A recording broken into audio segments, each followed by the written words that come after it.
Namaku Intan, aku seorang mahasiswi tingkat 1 di sebuah universitas swasta di Bandung.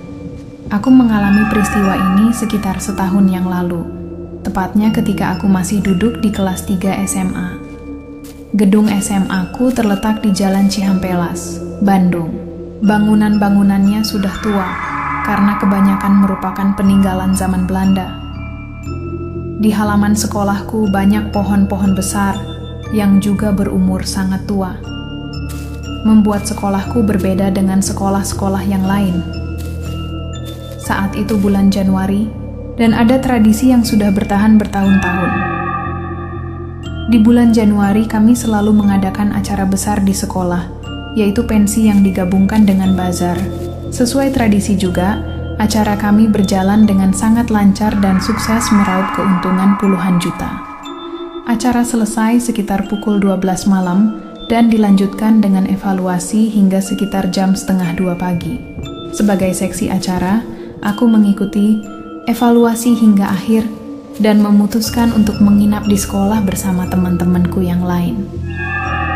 Kami berencana tidur di aula, karena aula adalah tempat yang paling hangat. Begitu sampai aula, aku langsung tertidur karena tubuhku sangat lelah. Sekitar pukul 2:30, aku terbangun karena ingin buang air kecil. Aku sempat ragu untuk pergi ke kamar mandi karena tidak ada yang menemani. Teman-temanku tampak terlelap semua. Hanya aku saja yang terjaga. Aku berusaha menahan, tapi semakin lama aku semakin tidak tahan. Akhirnya aku memaksakan diri untuk pergi ke kamar mandi. Memang lega jika panggilan alam dipenuhi. Ternyata pergi ke kamar mandi sendiri pun tidak masalah. Suasana sekolah memang sepi dan cenderung gelap. Tapi bintang-bintang malam dan suara gesekan dahan pohon membuatku tidak terlalu takut untuk berjalan sendirian. Aku pun berjalan kembali menuju aula untuk melanjutkan tidur. Ketika dalam perjalanan menuju aula, tiba-tiba aku mendengar suara alat musik dimainkan. Sangat indah. Itu suara piano yang berasal dari ruang seni musik. Siapa ya yang bermain piano pagi buta begini?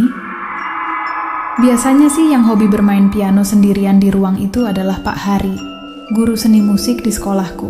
Beliau memang terkenal sangat mencintai musik, dan jika sudah berhadapan dengan piano bisa tidak kenal waktu.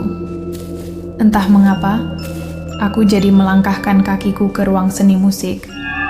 Aku memang penasaran, karena kebetulan aku juga mencintai piano. Aku penasaran sekali, lagu apa yang sedang dimainkan. Lagu itu terdengar sangat indah. Begitu sampai di depan ruang musik, aku merasakan keanehan. Ruang seni musik kok tampak gelap. Pintunya pun tertutup. Aku masih saja mencoba mendekati ruang itu dan membukanya sedikit.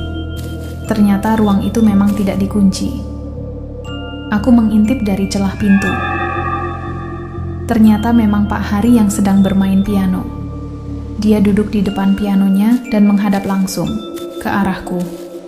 Dia tampak asik bermain piano dan tidak menyadari keberadaanku.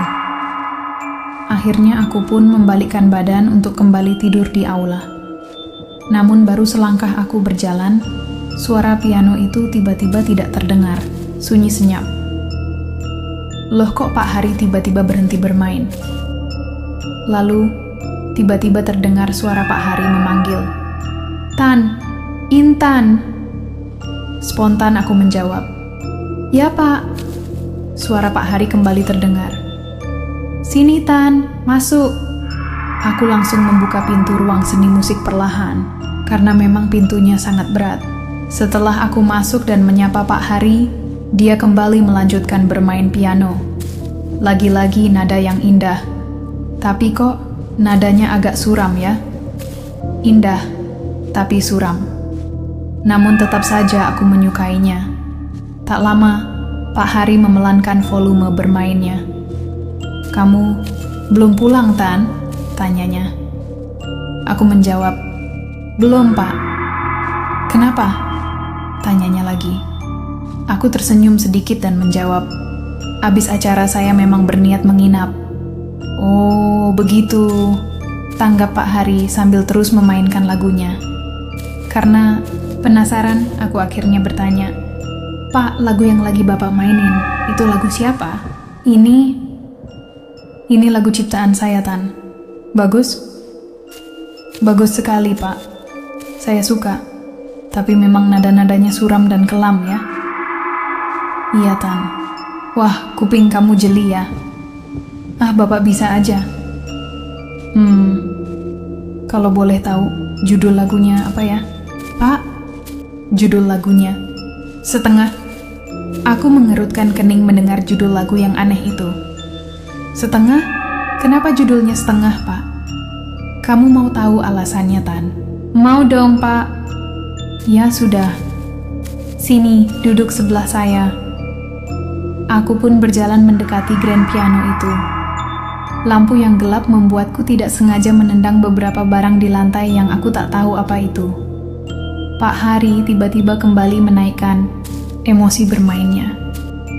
Suara piano terdengar semakin keras, dan ketika aku telah sampai di sebelah Pak Hari, ternyata itu bukan Pak Hari. Dia, sosok itu menyerupai Pak Hari, hanya mempunyai badan setengah, dari kepala hingga perut. Sementara dari perut ke bawah tidak ada. Dia melayang. Ya Tuhan, dengan cepat aku berbalik dan berlari, kencang, keluar dari ruang seni musik, melompati pagar tanaman dan melompati tangga. Dengan cepat aku kembali ke aula dan berbaring di antara teman-temanku. Dalam hati aku berdoa agar bisa cepat tidur, karena suara piano dari ruang seni musik masih terdengar. Lagu itu lagu yang suram dan menyeramkan. Beberapa minggu kemudian, di suatu pagi di sekolah, aku sengaja mendatangi Pak Hari dan menceritakan apa yang terjadi. Ternyata, Pak Hari sama sekali tidak kaget. Dia malah tersenyum dan berkata, "Wah, penunggu, ruang seni musik. Memang dia jauh lebih jago dari saya loh mainnya."